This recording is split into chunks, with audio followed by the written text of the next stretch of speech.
Good morning students. Today I am going to teach Hindi language chapter 3 शब्द तथा वाक्य विचार. This chapter I had already taught before the summer vacation holidays, but today now again I am going to revise this chapter.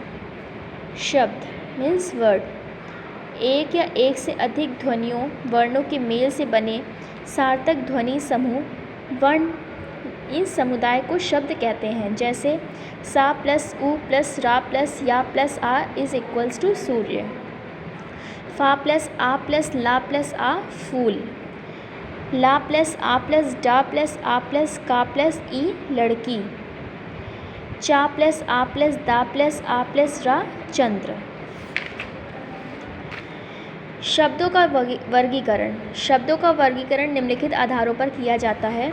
उत्पत्ति या स्रोत के आधार पर.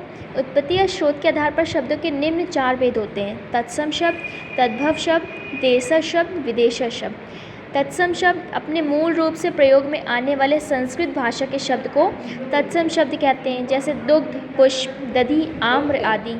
तद्भव शब्द संस्कृत भाषा के जो शब्द बदले हुए रूप में हिंदी में प्रयोग किए जाते हैं उन्हें तद्भव शब्द कहते हैं. जैसे दूध, दही, मिठाई, घी, आग आदि. देशज शब्द स्थानीय बोलियों से हिंदी भाषा में ग्रहण किए गए शब्दों को देशज शब्द कहा जाता है. जैसे लोटा, पगड़ी, झाड़ू, ठोकर, खिड़की आदि. विदेशज शब्द विदेशी भाषाओं से हिंदी भाषा में ग्रहण किए गए शब्दों को विदेशज शब्द कहते हैं. जैसे school, doctor, machine, pencil, police आदि अंग्रेजी भाषा से प्रयोग हो रहे हैं. कागज़, खून, हज़ार, ज़मींदार, फ़कीर, बाज़ार अरबी भाषा से, अरबी और फारसी भाषा से. अलमारी, गोदाम, साबुन, पादरी पुर्तगाली भाषा से. अर्थ के आधार पर. अर्थ के आधार पर शब्द के 2 भेद होते हैं. सार्थक शब्द, निरर्थक शब्द. जो शब्द किसी अर्थ का बोध कराते हैं उन्हें सार्थक शब्द कहते हैं. मीन्स जिन शब्दों से कोई अर्थ निकलता है. पुस्तक, नगर, क्षेत्र आदि. निरर्थक शब्द जिन शब्दों से कोई अर्थ ना निकले, मीन्स जिनका कोई अर्थ या कोई मतलब ही नहीं निकलता, उन्हें निरर्थक शब्द कहते हैं. जैसे रोटी वोटी, खाना वाना, इन शब्दों से कोई भी अर्थ नहीं निकल रहा है, तो ऐसे शब्द निरर्थक शब्द कहलाते हैं. वाक्य किसी भाव या विचार को पूर्ण रूप से प्रकट करने वाले पदों सार्थक शब्दों का समूह वाक्य कहलाता है. वाक्य के अंग पार्ट्स ऑफ सेंटेंस. वाक्य के 2 अंग होते हैं, उद्देश्य और विधेय. उद्देश्य वाक्य में जिसके विषय में कुछ कहा जाता है उसे उद्देश्य कहते हैं. जैसे आप लोग इंग्लिश में बोलते हो सब्जेक्ट, जिसे सब्जेक्ट बोलते हैं. साहिल पढ़ता है, तो साहिल के बारे में कहा गया है कि साहिल पढ़ता है, तो यहाँ पे साहिल आपका उद्देश्य है. अनुपमा लिखती है, अनुपमा उद्देश्य है. बच्चा रोता है, बच्चा उद्देश्य है. विजय विद्यालय जाता है, विजय यहाँ पर आपका उद्देश्य है. वाक्य का कर्ता ही वाक्य का उद्देश्य होता है. जैसे उद्देश्य करण, विधेय आपका हो गया पत्र नहीं लिखता है. मीन्स करण के बारे में क्या कहा जा रहा है, पत्र नहीं लिखता है, तो ये आपका विधेय हो गया.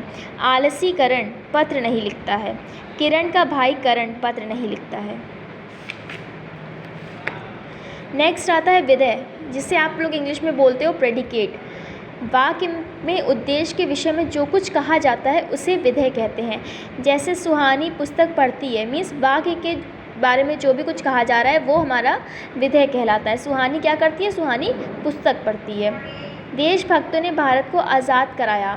देशभक्तों ने क्या कराया, भारत को आज़ाद कराया. ऊपर लिखे पहले वाक्य में सुहानी उद्देश्य है तथा उसके विषय में जो कुछ कहा गया है वह विधेय है.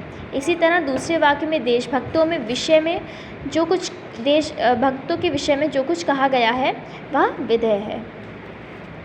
वाक्य के प्रकार काइंड्स ऑफ सेंटेंस. वाक्य के 3 प्रकार होते हैं, सरल वाक्य, संयुक्त वाक्य, मिश्र वाक्य. जिस वाक्य में एक ही कर्ता एवं एक ही क्रिया होती है उसे सरल वाक्य कहते हैं. जैसे वह आगरा में रहता था. रंजीत के पिता के पास एक कार है. कोमल कक्षा 5 में पढ़ती है. संयुक्त वाक्य जिस वाक्य में एक से अधिक साधारण वाक्यों को किसी समुच्चय बोधक अव्यय से जोड़ा गया हो उसे संयुक्त वाक्य कहते हैं. जैसे हमने राहुल को बुलाया तथा किंतु वह नहीं आया, जिसमें 2 वाक्यों को एक साथ जोड़ा जाए.